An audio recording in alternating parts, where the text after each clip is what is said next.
BYU now has a G League player on their basketball team. And while I do think Iowa State is the best team out there, we may be in major trouble.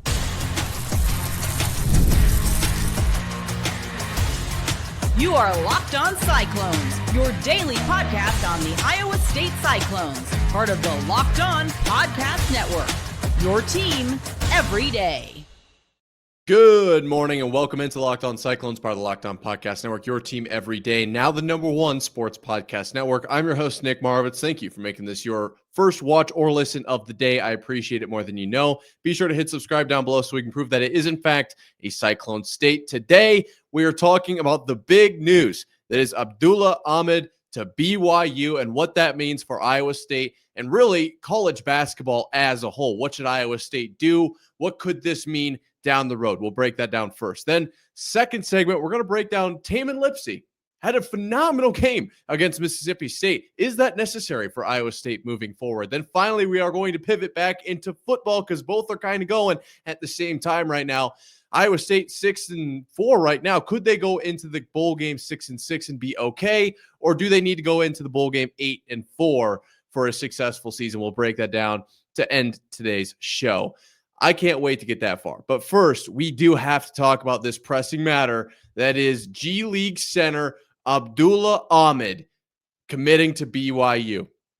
Now, you should be able to determine why that's a big deal, but let me lay out the fact that a G League player is, like, obviously it's associated with the NBA, right? So basically a pro player is coming now down to the college rank.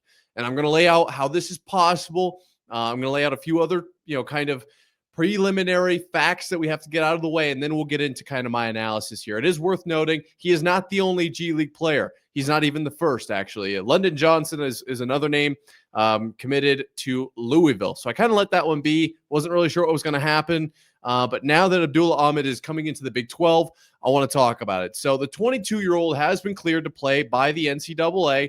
We're not sure if he's going to get 2 years or maybe 3 years of eligibility. And I do think that's very important. We will revisit the fact that he has 2, potentially 3 years in just a second.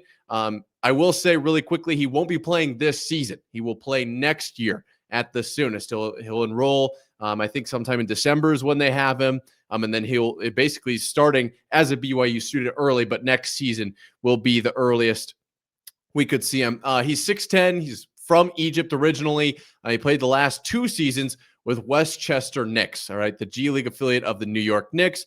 Over the 15 games he appeared in last season, he averaged 4 points, 5.5 rebounds, just over 18 minutes a game. In the season prior, he averaged actually a little better, 5.8 points and 6.9 rebounds. Okay. Really what we need to get down to here is understanding the fact that this is not the end of the world, okay? This is probably fine. And the reason I say that is because we kind of have seen this a little bit with European players coming over to the college, football, basketball, whatever, more basketball, really, but coming over to college basketball, and it's not a big deal, right? Those guys over in Europe don't really have a traditional route to get to, it's just a little different, right? So it's not the end of the world. This is not too scary. This itself is fine. It's really what it could morph into that I'll get to in a second here. But it is worth noting, this is from On3, what I'm reading here. Basically what happens is in the G League, you get paid around $40,000, and the NCAA views that as like the bare minimum, right? That is basically what it takes to survive, and they don't really see this as anything crazy. Because remember, previously, if you were being paid at all, you were no longer eligible to be in the NCAA. If you signed any pro contract, you were no longer eligible. If you had a salary or whatever, done. That was it. I remember when I was in high school or junior high, there were golfers that it was they were finding ways around it to earn prize money because they wouldn't have be eligible to play at college level if they won tournaments or something like that. All right. It was beyond my pay grade. I was never that good at golf. The point is, most G League players outside of the Ignite program are not earning big money, an average of $40,000 a year, says this On3 article. The NCAA considers that low of a salary as covering actual necessary expenses like living costs, travel, housing, etc. So they're probably going to be making more in college. It's not really about the money at that point. It's more about the experience. I can see where the NCAA is coming from in that regard. This next sentence, that on three rights, is where I become concerned because, as with everything with the NCAA, this is a slippery slope. And before we know it, this will be unrecognizable. Okay. This next sentence that says, players who were making above the necessary expenses have to pay back the difference. So I don't know what that means. I'm going to be honest. Basically, the way that I read that is you could hypothetically be in the NFL or the NBA and come down to the college rank. You would just have to pay back the difference in your contract. You couldn't obviously violate your contract, but if your contract ran up and you somehow had eligibility remaining and you were about 22, obviously it's different with the NFL, but with the NBA, about 22, you've got some eligibility remaining, your contracts expire, whatever. You could, in theory, come back if you paid back the difference, and you would be paid very, very handsomely at the college level. And then, from there, who knows really what could happen. There's a lot of wrinkle, there's a lot of nuance to this situation, because why would someone go from an NBA situation, a true NBA situation, back down to the college ranks? There's a lot of reasons someone could do that. Obviously, win a national title if they just wanted a few more years and then take another shot at the NBA. And that's not something we're seeing right now, right? That's something that could happen, but that's something that has me very scared as an Iowa State fan, because this does feel like the top of a slide, right? The top of a sledding hill now that it's becoming winter. All of a sudden, there's going to be teams, there's going to be colleges that are going to be able to pay these, there's going to be one guy who is like some flash in the pan, one and done, goes to the NBA, doesn't do very well, was a legitimate first round draft pick, ends up coming back down to the college level. Something like that could be a problem for Iowa State, where they just don't have the funds to pay for a guy like that. Now you're at a severe disadvantage. And I know that this is tricky with if you're drafted, if you're not. What if you're not drafted, right? What if you end up leaving early, you're not drafted, you become a superstar, your contract's extremely short.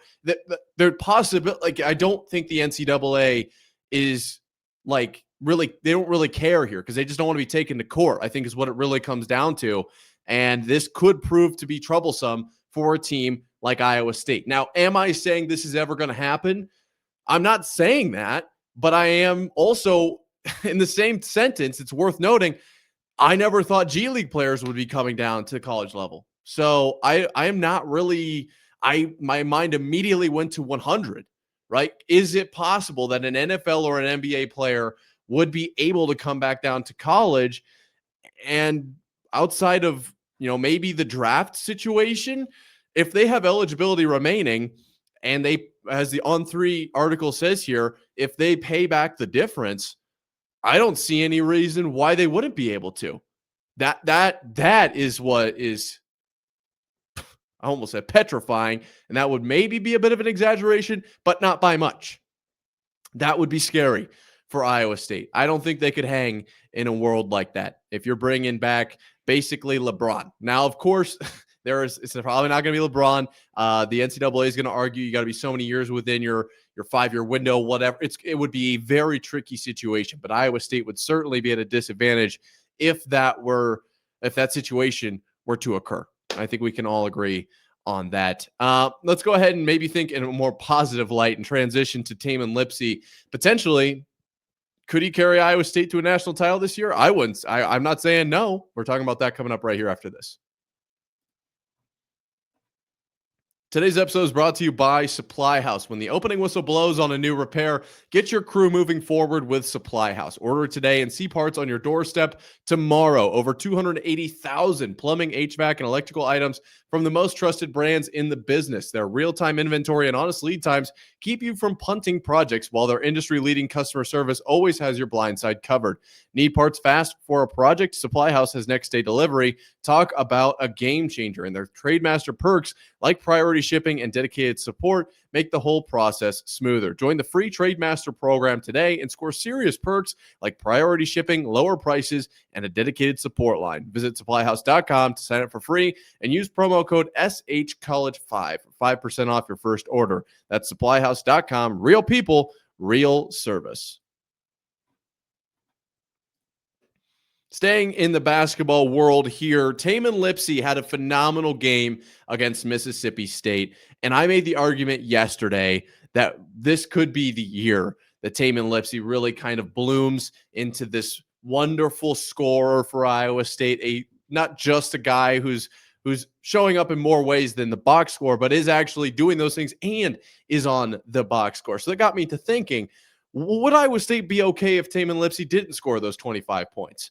It's not like we've never seen him do it in the past. So it is worth at least noting that Iowa State's seen him score a lot of points. This was a career high, but score 20 plus points, and then is all right the next game. Like, it's not like we all of a sudden lose our identity. And it's at least worth mentioning in my book. But I got me thinking, this is kind of the first big game for Iowa State this season. Is this a role that Tamin Lipsey can sustain, has to sustain for Iowa State to see success? In my opinion, I don't have the answer on is he able to sustain it, right? I don't know. So I think the better question is, does he need to? I don't think he needs to. But I think if he can, if he does, I think Iowa State might be like a legitimate Final Four contender. And I will break down why here over the next few minutes. But obviously, I'm curious what you think. Let me know in the comments down below or at Nick_Marv on Twitter. In this game against Mississippi State, Iowa State scored 96 points. We did the math yesterday.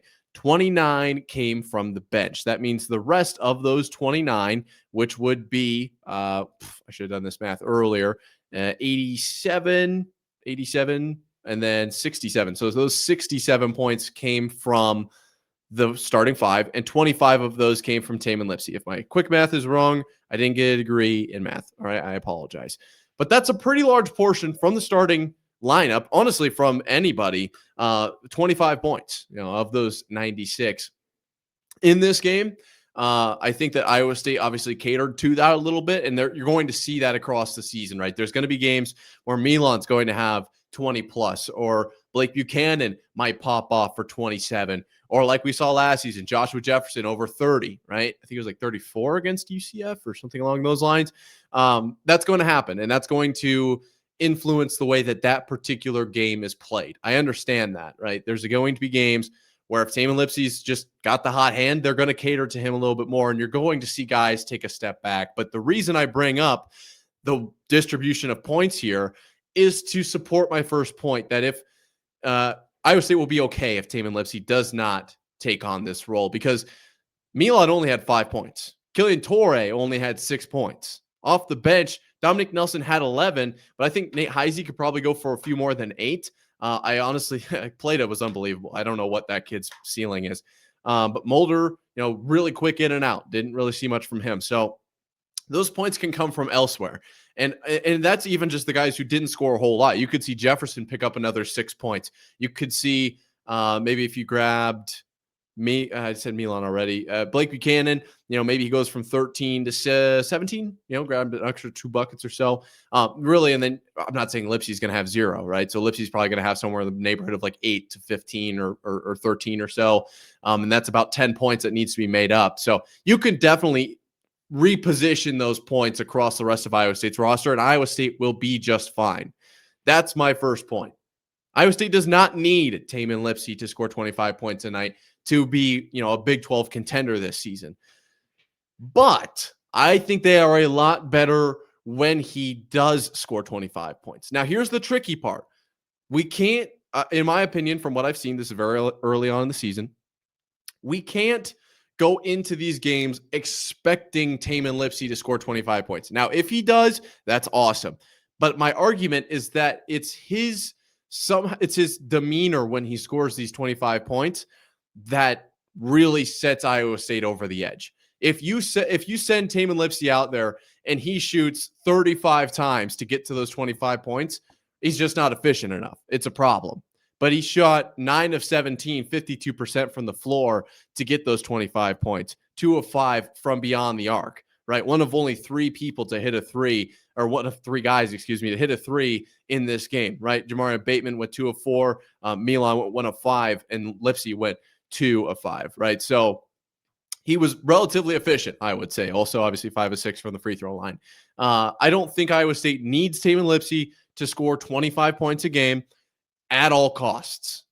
That's not what I'm saying. Like, even if he did score 25 points a game, I don't think Iowa State would be better off if it was at the expense, if it was like force feeding him. I think you have other guys you need to be force feeding. You probably need to force feed Milan a little bit more. Only shot 6 times, and 5 of them from 3. Right. I think you probably need to get him into a few more positions to score, as opposed to, and I understand this is the way that this game played out. Iowa State still scored 96 points. You got to keep that in consideration here. But if Tamin doesn't quite have it, if he is now shooting, out of the 17 he shot, maybe he's made 6 or maybe he's made 5, you start to put the ball in Milan's hands a little bit more. But if, this is where we get to the fun part, if Tamin Lipsy can put up 25 points a night on this level of efficiency, and they can rely on him at this, like if he's playing basically this game over and over and over, I don't see any reason that Iowa State isn't one of the best in the nation, because you're going to have, variance across the board. And in this case, we're assuming that Tamin Lipsy isn't that level of variant, but on some nights you're going to have Milan pop off for 20 points. Now you've got 45 points between your top 2 scorers, and you haven't factored in Jefferson or Buchanan or Torre as starters. I mean, I just don't see a way that that's not successful. Now, of course, there's a lot that goes into these kinds of things, right? Like, how is the ball spread out? How can they even score that many points? Are they all shooting like nearly 100%? Those are valid concerns as well. But really, this segment came down to, can and do we need Tamin Lipsy to continue on this trajectory? I think the can is basically unanswerable at this point. Way too early on in the season. It is what it is, right? Maybe this is a flash in the pan and we don't get this the rest of the year. It was fun in this game. Very notable. Very exciting for Tamin Lipsy. Do we need him to? That's the obvious next question. And to wrap up what I just said, I would say no, but it would be helpful. No, we don't need it. We will be okay. There are plenty of scorers on this team, and the way that these points were distributed, you could easily redistribute 10 to 15 points across the rest of the board, right? And it's just kind of the way that this game turned out, the way these chips fell, that Iowa State ended up in the way that, or the game ended up in the way that it did. But if they could get 25 points a game, I think Iowa State would be better off with it, only under the circumstance that it is not forced. Tricky little flow chart there. I wish I could word it better, but it's simple as that. If Tamin Lipsy goes for 25, it needs to be efficient, because I don't think he's the scorer. But if they get 25 from him, that's a good night.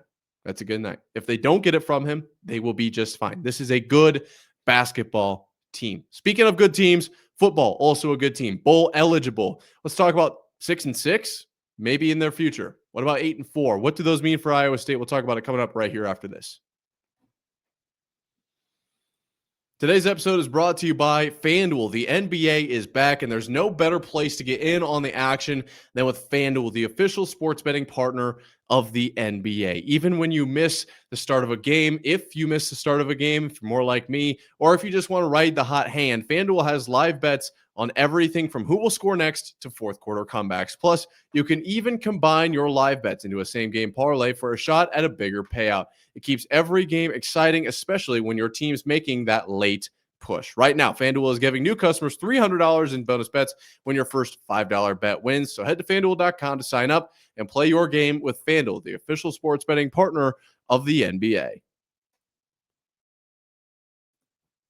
As we pivot to football here, let's put on our football helmets. Let's talk about bowl games for Iowa State football here at Locked On Cyclones, part of Locked On Podcast Network, your team every day. Now the #1 sports podcast network.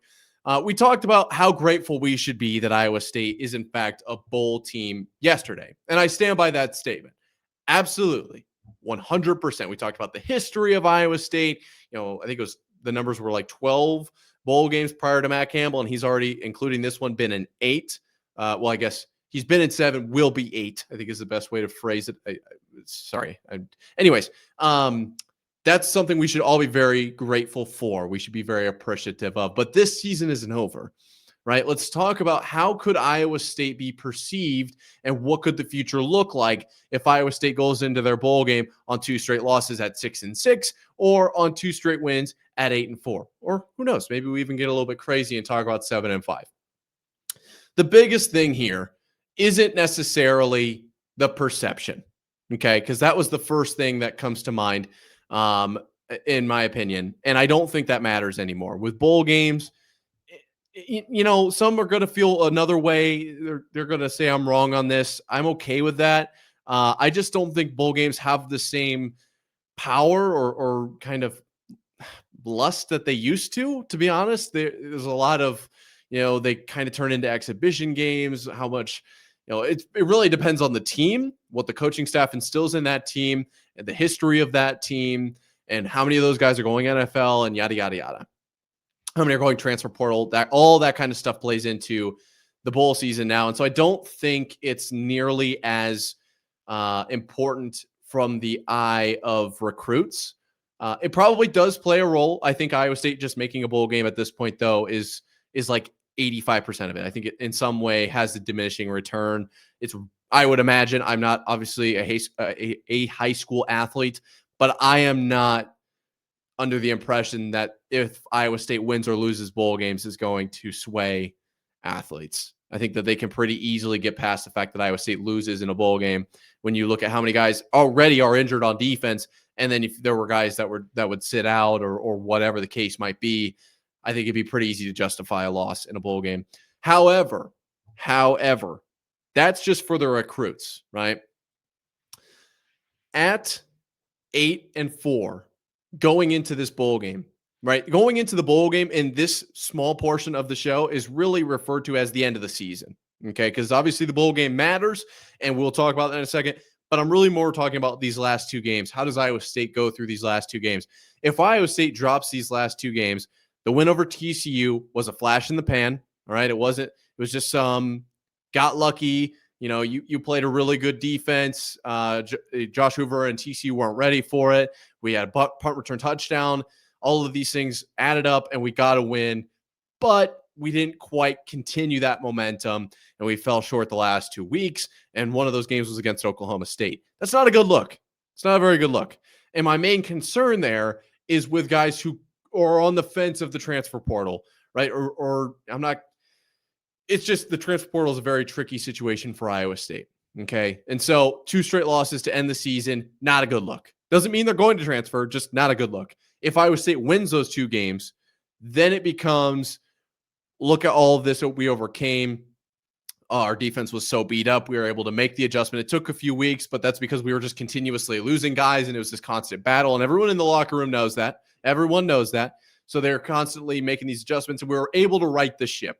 We were able to, when everything looked extremely bleak, end up with an 8-win regular season, right? You still have the bowl game to play.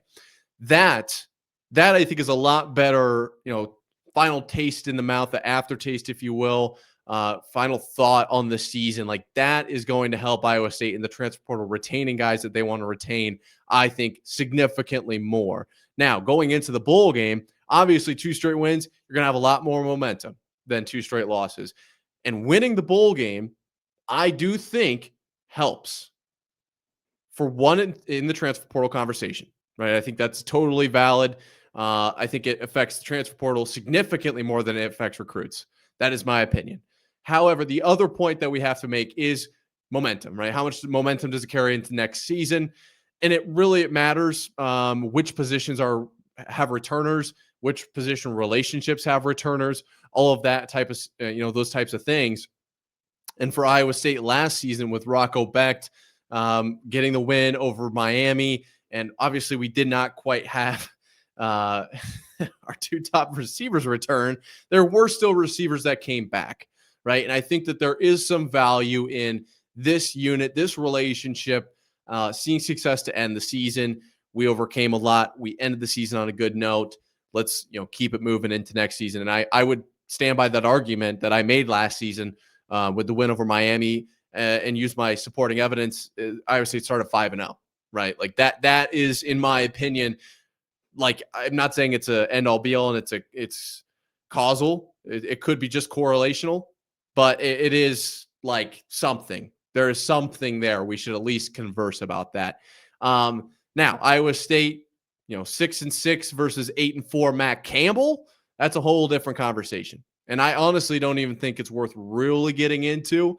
I think, as I said yesterday, Matt Campbell is maybe the best coach that Iowa State has ever had. There might be a few people out there who have a different opinion, but I stand on that.